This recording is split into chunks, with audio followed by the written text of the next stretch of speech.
On va passer un moment agréable, avec plein de sourires et puis un regard un peu acéré sur la fonction d'enseignant. Ça m'intéresse beaucoup. J'espère que je vais bien rigoler en tout cas. La question que l'on pose souvent aux personnes qui s'apprêtent à enseigner est la suivante. Donnez-moi les 3 raisons essentielles qui vous donnent envie d'être prof. Certains répondent spontanément juillet, août et décembre.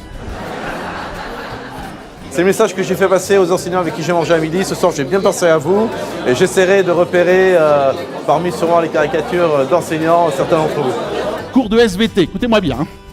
Alors les enfants, regardez, c'est une poule, qu'est-ce que ça donne? Oh, ça donne des œufs, madame. C'est bien. Et là, regardez, c'est un mouton, qu'est-ce que ça donne? Oh, ça donne de la laine, madame. C'est bien. Et là, regardez, c'est une grosse vache, qu'est-ce que ça donne? Oh, ça donne des devoirs, madame. Étant enseignant à la base, je pense que ça permet d'avoir du recul et voir un petit peu, avoir un autre regard sur le métier d'enseignant. Ça s'appelle un véritomètre. Alors, ça coûte 350 €, c'est pas remboursé par la Sécu, ni par Sofidec, mais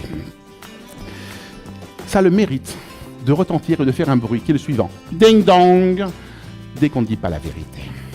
T'as fait quoi à 5 heures? Je suis allé au CDI pour réviser. Ding dong! Non, je suis allé au bar. Quand j'avais ton âge, je me serais pas permis de faire la moitié de ce que tu fais. Ding dong!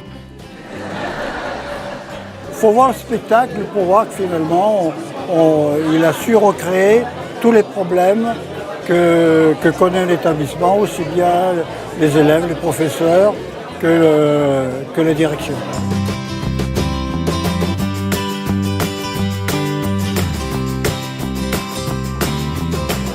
Alors déjà un bon temps de convivialité, ça a l'air d'être bien parti.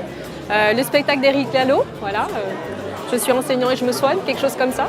Et puis c'est vrai que c'est l'occasion de rencontrer tous les partenaires, donc c'est très intéressant. Ce type de rencontre permet de fédérer et de faire corps au niveau de l'enseignement catholique. De pouvoir retrouver des gens avec qui on peut confronter un peu les situations dans nos établissements. N'oublions pas que toutes les matières de la vie ne sont pas enseignées à l'école. Il y a des matières qui sont pas enseignées dans lesquelles ils excellent. C'est pour ça que vous entendez des profs à la fin d'une sortie scolaire. Oh, on l'a vu faire ça, on l'a pas reconnu. Parce que pour un prof, un élève, c'est quelqu'un qui rentre à la maison, qui fait ses devoirs, qui fait que ça. Il doit apprendre ses leçons, il doit faire ses exercices, mais il fait que ça. Remarquez, pour les élèves, c'est pareil. Le prof, il rentre à la maison, il a sa blouse, son tableau, il corrige ses copies, il fait que ça. Tant et si bien que vous entendez parfois « Monsieur, je vous ai vu à Intermarché !» On est là pour se voir dans un autre cadre, entre collègues d'autres établissements, avec les gens aussi du cabinet, pour se voir dans un autre cadre et puis voilà, passer un bon moment. Hein. C'est vraiment des moments agréables qu'on apprécie dans un quotidien fort chargé.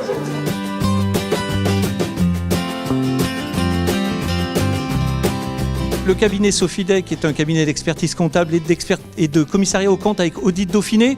On est partenaire de ces messieurs-dames sur les opérations liées essentiellement aux établissements scolaires catholiques. Il y en a beaucoup, il y a d'autres personnes qui sont invitées autrement.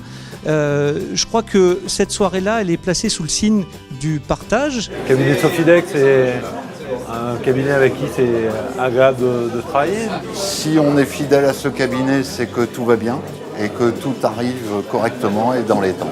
Franchement, on est content de travailler avec des gens qui sont compétents dans ce domaine, c'est-à-dire l'enseignement, ce qui permet d'avoir des ratios, de comparer à d'autres. Ils ont une vraie attention sur l'évolution de l'établissement. Ils ont été vraiment précieux dans l'analyse de la situation et vraiment dans les conseils apportés pour restructurer et redynamiser l'établissement.